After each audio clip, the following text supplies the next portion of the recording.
Syukur kehadirat Allah pada malam ini dapat kita berhimpun beriktikaf di dalam masjid, mendirikan salat maghrib berjamaah, dan insya-Allah sementara menunggu masuknya Isya kita isi dengan sedikit perkongsian ilmu.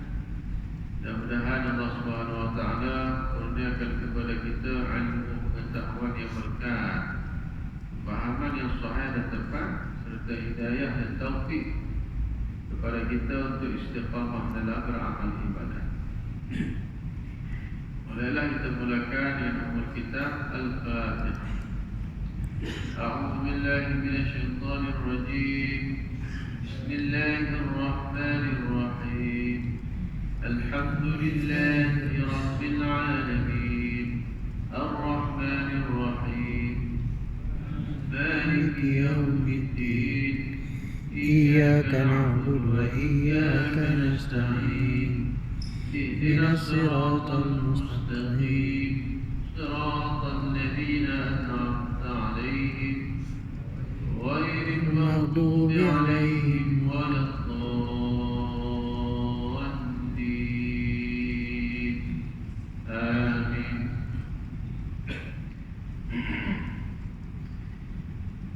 InsyaAllah kita sambung kitab terjemahan Nasaihul Ibad pada muka surat 165, nasihat yang ke-6 pada makalah yang kedua. Bersabda Nabi sallallahu alaihi wasallam, "Sittatun la'antuhum wa la'anahumullah wa kullu nabiyyin mujabid da'awat." 6 golongan yang aku melaknat mereka, dan Allah dan sekalian para nabi yang mustajab doa mereka pun melaknat mereka. Tajuk malam ni tuan dia agak keras ataupun agak dahsyat. 6 golongan yang dilaknat oleh Allah, yang dilaknat oleh Rasulullah, dan juga dilaknat oleh sekalian para nabi yang mustajab doa mereka.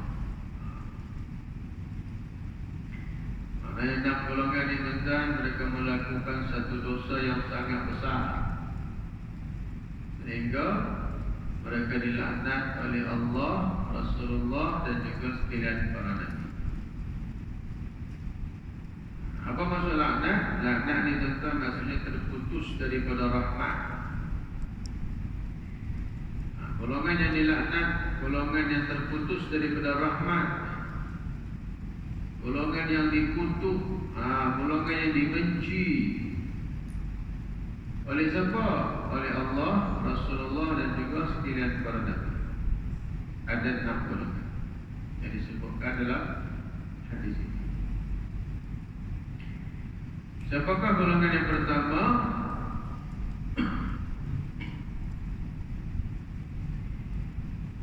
Az-zaidu fi kitabillah. Orang yang menambah tambah isi kandungan kitab Allah. Az-zaidu fi kitabillah, orang yang menambah tambah kitab Allah. Ini golongan yang pertama yang dilaknat. Orang yang menambah tambah, orang yang menyelewengkan kitab Allah. Besar dan punya dosa. Muslimin muslimat yang dirahmati Allah, termasuk dalam rukun iman kita beriman kepada kitab. Kita sedia maklum kitab yang diturunkan oleh Allah Subhanahu Wa Taala kepada para nabi, kepada Rasul ada 4 kan? Kitab Zabur, Taurat, Injil, dan juga Al-Quran. Kita beriman kepada 4 kitab itu. Cumanya tuan-tuan, isi kandungan Taurat, isi kandungan Injil telah ditokok tambah, telah diselewengkan oleh padri-padri Kristian dan juga rahib-rahib Yahudi. Maka telah tokok tambah kitab-kitab tersebut. Taurat, Injil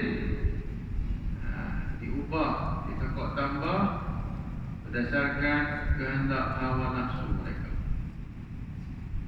Jadi hari ini tuan-tuan, kita nak cari Taurat dan juga Injil yang asli itu dah tak jumpa, karena telah ditokok tambah oleh golongan-golongan tersebut yang dilaknat oleh Allah dan juga para Rasul. Adapun Al-Quran, Allah Subhanahu Wa Taala menjamin pemeliharaannya dalam surah Al-Hijr. Firman Allah Subhanahu Wa Taala, Inna nahnu nazzalna dzikra wa inna lahu lahafizun. Sungguhnya kamilah yang menurunkan al-dzikra, yakni Al-Quran, dan sesungguhnya kamilah yang memeliharanya, yakni memelihara Al-Quran itu daripada ditokok tambah. Kan? Memang tuan-tuan, hari ini kalaulah ada usaha-usaha musuh-musuh Islam cuba nak tambah ayat Quran, cuba nak tambah isi kandungan Al-Quran ataupun nak kurangkan isi kandungan Al-Quran, jangankan kata satu surah, jangankan kata satu ayat, jangankan kata satu kalimah, bahkan satu huruf pun tak mampu, Ustaz. Kalau dia nak tambah satu huruf, nak kurang satu huruf, tuan-tuan, pasti akan ada para hafiz Al-Quran, para alim ulama yang dapat kesan akan penambahan ataupun pengurangan perkara-perkara tersebut. Pasti akan diperbetulkan. Dari segi nak tambah kalimah, nak kurang kalimah itu tak berlaku pada Al-Quran, insya-Allah. Cumanya apa yang berlaku, ditokok tambah ataupun diselewengkan tafsir Al-Quran. Pemahaman Al-Quran itu ditafsirkan secara salah oleh orang-orang yang tidak berkelayakan untuk mentafsirkan Al-Quran. Hinggakan ada tafsir-tafsir yang menyeleweng, yang berlaku pada hari ini. Dia tafsir mengikut hawa nafsu dia. Contohlah tuan-tuan, contoh dulu tuan-tuan, di Malaysia kita digemparkan dengan satu berita, dengan berita kewujudan Rasul Melayu ke Rasul Melayu. Ada seorang Allah itu yang mendakwa dirinya sebagai Rasul bagi orang Melayu. Satu ramai dia punya pengikut ajaran dia, makcik-makcik penuh kan. Antara yang diselewengkan surah Yasin, dan Yasin wal Quranil Hakim innaka laminal mursalin. Ayat yang ketiga, innaka laminal mursalin, sesungguhnya engkau adalah salah seorang daripada rasul-rasul yang diutuskan. Engkau dalam ayat Yasin dikatakan merujuk kepada siapa? Semua ulama tafsir kata merujuk kepada Nabi Muhammad sallallahu alaihi wasallam. Sesungguhnya engkau, wahai Muhammad, termasuk salah seorang daripada rasul-rasul yang diutuskan. Jadi mari Rasul Melayu ni tuan-tuan, nampak ayat ni? Sesungguhnya engkau salah seorang daripada rasul-rasul yang diutuskan kepada bangsa Melayu. Jadi aku ni rasul bagi bangsa Melayu.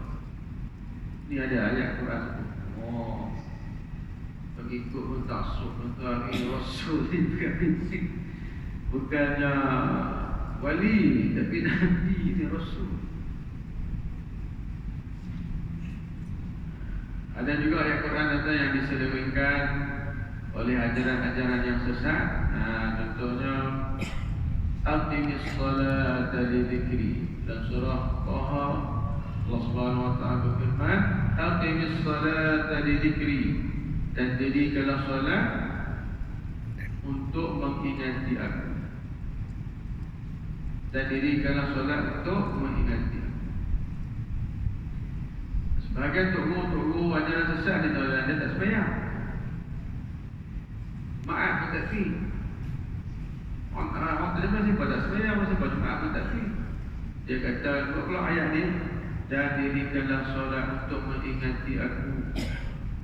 Aku ni sentiasa ingat Allah Ta'ala.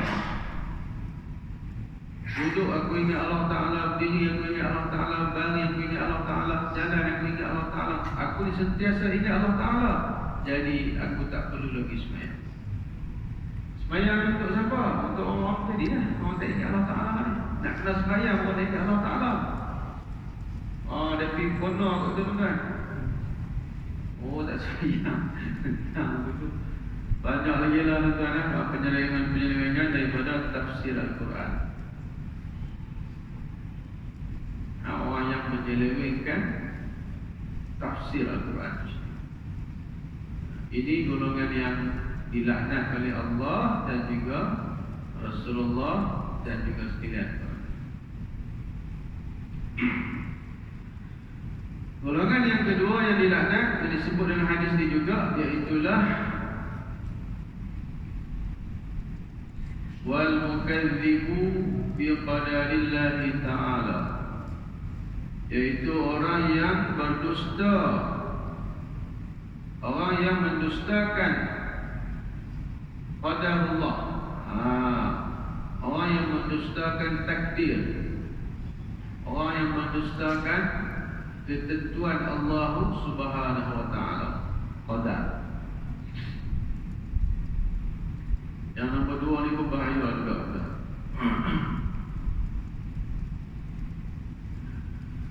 Saya tinggal nak didik sebelum kita masuk yang kedua ni, berkenaan dengan ajaran sesat tadi tu kan, orang yang menempah tambah menyelewengkan tafsir Al-Quran itu sendiri.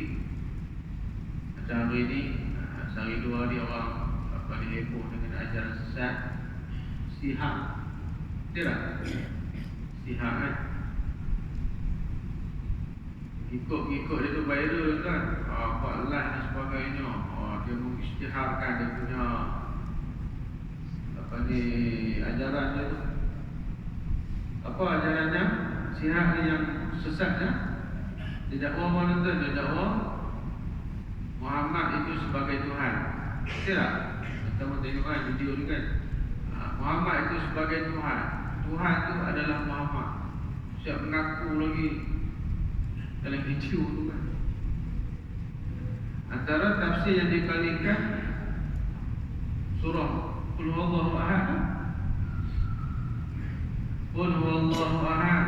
Katakanlah wahai Muhammad, sesungguhnya dia, yakni Allah itu Tuhan yang Maha Esa. Wa tu dia tu merujuk kepada Allah lah, Tuhan yang Maha Esa. Tapi hak pokok jalan sesat ni, nampak ayat ni, dia tu siapa? Dia tu Muhammad. Dia tu Muhammad itu Tuhan yang Esa. Itu dia kata.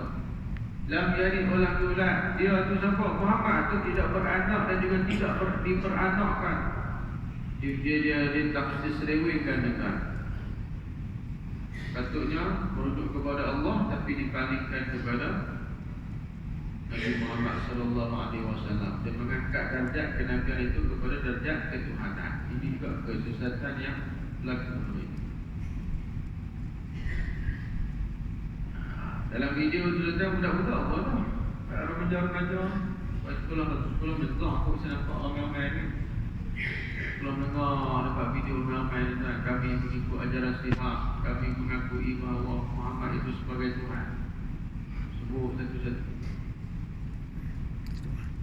Ini remaja-remaja kita zaman remaja kita dulu. Tuan-tuan lagi terdahulu lah kan.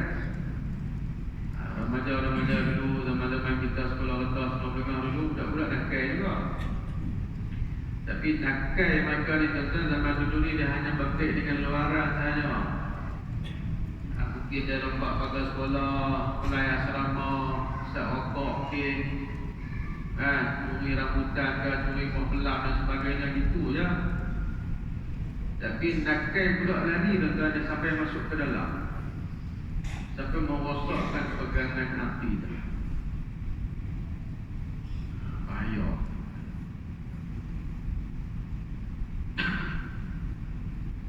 Muslimin muslimat yang dirahmati Allah. Dan yang keduanya, golongan yang dilaknat, wal mukadzibu bi qadarillahi ta'ala, mereka yang mendustakan qadar Allah Subhanahu wa taala. Mereka yang mendustakan takdir, ketentuan Allah Subhanahu wa taala. Dalam rukun iman yang keenam, apa rukun iman keenam? Beriman kepada qada dan qadar. Tidak. Beriman kita, beriman kepada Allah, beriman kepada malaikat, beriman kepada Nabi, beriman kepada kitab, beriman kepada hari kiamat. Namun enamnya beriman kepada qada dan qadar. Nak faham beriman kepada qada dan qadar ni tuan-tuan, susah. Dalam kita ada dekat mengaji sekolah rendah, sekolah menengah, nak mengapai dalam kotek kan. Tak mengaji sungguh-sungguh akidah, tak mengaji kita akidah ni tuan-tuan. Saya rasa kita tak betul-betul faham apa yang dimaksudkan beriman dengan qada dan qadar. Apa ni? Sedangkan itu salah satu daripada rukun iman.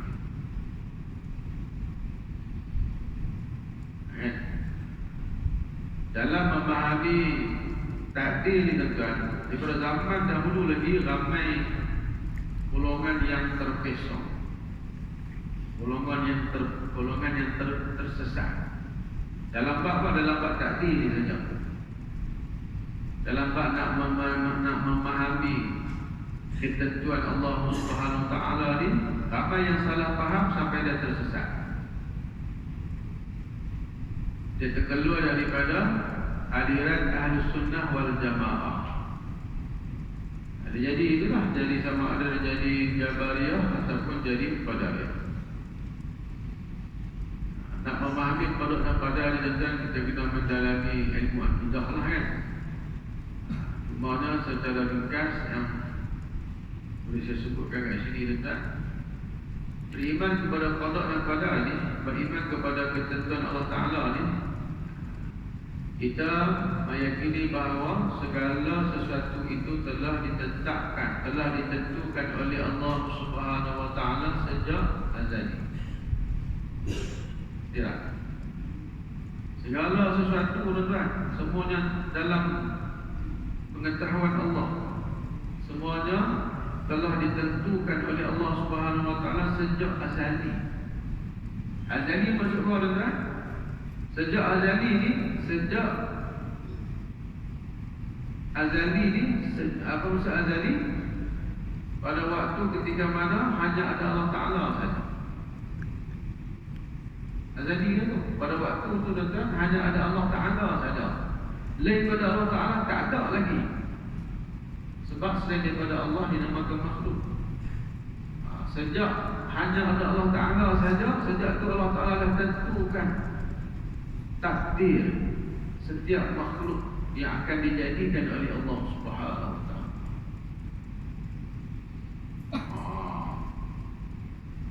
Dalam memahami takdir ni tuan, ada yang tersalah faham sehingga dia menjadi golongan Jabariyah. Golongan Jabariyah ni dia macam mana tuan? Golongan Jabariyah ni mereka mendakwa, mereka memahami bahawa segala sesuatu itu telah ditetapkan oleh Allah Subhanahu wa taala sejak azali. Maknanya kita ni kalaulah amal ibadat, rajin doa mana sekalipun, tapi kalau sejak azali Allah Taala dah tentukan sebagai ahli neraka, tetap juga masuk neraka. Tidak kan? Dia faham tak tu? Itulah juga kalau seseorang tu dia buat maksiat atas dunia ni, dia hidup buat maksiat, siang malam baju tak nak buat maksiat.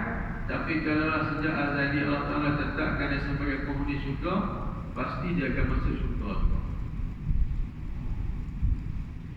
Maknanya dia salah dalam memahami takdir. Bila orang tanya dia, apa sebab buat maksiat? Apa sebab minum marak? Sebab berzina? Macam mana Allah Ta'ala dah tentukan sejak azali, aku buat benda ni, aku pasal buat benda ni. Sebab sejak azali lagi Allah Ta'ala tentukan, pada saat ni, pada ketika ni aku buat, maka aku pun buat. Dia menyalahkan takdir, dia menyalahkan Allah Subhanahu Wa Ta'ala. Padahal Allah Ta'ala bagi kepada makhluk itu usaha dan juga ikhtiar, usaha dan juga pilihan, ya, dan kita akan bertanggungjawab di atas usaha dan pilihan yang kita buat tu. Macam kita main masjid hari ni tuan-tuan, kaki kita ni, kita daripada rumah tadi tu kita boleh buat pilihan. Kita nak main masjid ke malam ni, ataupun kita nak pergi mana? Gelap malam. Nak pergi gelap malam, kita boleh beri pilihan je lah. Kita boleh buat pilihan tersebut. Nak pergi gelap malam pun boleh, nak jalan kaki main masjid pun boleh. Ada sebahagian daripada kita yang datang ke masjid, ada juga sebahagian daripada kita yang pergi ke gelap malam. Tapi golongan yang Jabariyah ni tuan-tuan, dia kata hidup ini seperti majbur, seperti keterpaksaan, sebab semua telah ditentukan, ditetapkan oleh Allah Ta'ala sejak azali. Kita hanya menurut perintah saja. Orang kata bersepah tak main masjid lagi, bersepah tak pergi umrah, tak pergi haji lagi. Dia kata belum sampai sahur lagi, belum sampai masa lagi. Allah Ta'ala tak takdirkan lagi, tak tentukan lagi untuk datang ke masjid, untuk pergi haji, untuk pergi umrah. Semua disalakan takdir atas apa yang dilakukan. Ini golongan disebutkan golongan yang sesat, yang mendustakan takdir, yang dilaknat oleh Allah dan juga sekalian para nabi. Muslimin muslimah yang dirahmati Allah, termasuk juga orang yang mendustakan takdir ini, orang yang tidak redha dengan ketentuan Allah Subhanahu Wa Ta'ala. Orang yang tidak sabar, tidak redha dengan ketentuan Allah Subhanahu Wa Ta'ala. Contohlah tentang bila mana diuji dengan ujian yang berat-berat, kan? Di hospital doktor kata, Tuhan minta maaf daripada diagnosis, daripada ujian yang kami buat, Tuhan kena cancer stage 4. Ujian lah kan, tak ada stage 4 lah. Dia tak boleh nak terima, kalau aku yang kena sakit ni, siapa orang lain tak kena, aku kena. Ataupun dia diuji dengan kematian orang yang tersayang, orang yang dah sayang meninggal dunia, mati dulu pada dia. Dia tak boleh nak menerima ketentuan Allah Subhanahu Wa Ta'ala tersebut. Dia duduk question, dia tanya apa siapa Allah Ta'ala buat macam ni ke? Ini juga satu dosa yang besar.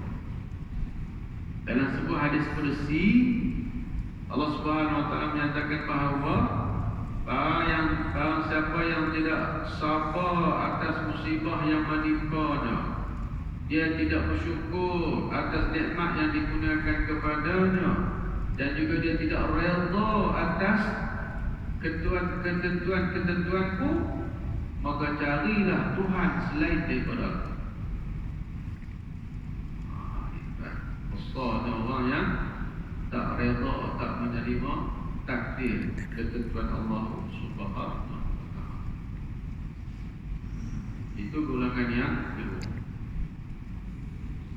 Golongan yang ketiga yang dilaknat juga, iaitulah al-mutasallitu bil jabarut fayu'izzu man adallahu Allah Ta'ala wa yudhillu man a'azzahu Allah. Golongan yang ketiga yang dilaknat juga iaitulah penguasa yang sewenang-wenangnya menindas sehingga dia memuliakan orang yang dihinakan Allah dan menghinakan orang yang dimuliakan Allah. Ini penguasa, raja, pemimpin yang zalim. Ini juga dilaknat. Pemimpin yang zalim, yang melakukan sewenang-wenangnya, tuan, dia melakukan kezaliman. Dia mengangkat orang-orang fasik menjadi orang-orang kanan dia, orang-orang yang tak amanah, orang-orang yang makan rasuah, orang-orang yang melakukan dosa-dosa besar ini menjadi penasihat. Ini orang menjadi orang kanan dia, orang kepercayaan dia, memegang jawatan-jawatan utama dalam kerajaan dia. Adapun orang-orang yang benar, orang-orang yang amanah, para alim ulama, orang yang berkata benar, semuanya diperhinakan, ditekan, digam, ditangkap, dihukum dan sebagainya, dipenjara dan sebagainya. Ini penguasa, pemimpin yang zalim, dilaknat oleh Allah Subhanahu wa taala dan juga sekalian para nabi. Dia lawan lawan pemimpin yang zalim, satu lagi pemimpin yang adil. Pemimpin yang adil, al-imam al-adil. Dalam sebuah hadis Nabi SAW sebut, yauma la dhilla illa dhilluh, pada hari tidak ada naungan melainkan naungan Allah Subhanahu wa taala pada hari kiamat. Kan ada 7 golongan yang berada di bawah naungan teduhan naungan Allah, teduhan naungan arasy Allah pada hari kiamat. Ada 7 golongan. Yang pertama yang siapa tuan? Al-imam al-adil, pemimpin yang adil. Pemimpin yang adil dimuliakan oleh Allah Subhanahu wa taala, jadi golongan VIP Allah Subhanahu wa taala pada hari kiamat. Adapun pemimpin yang zalim dilaknat oleh Allah Subhanahu wa taala. Yang keempat, mereka yang dilaknat juga iaitulah al-wal mustahillu li haramillahi ta'ala, orang yang menghalalkan perbuatan yang terlarang di tanah haram.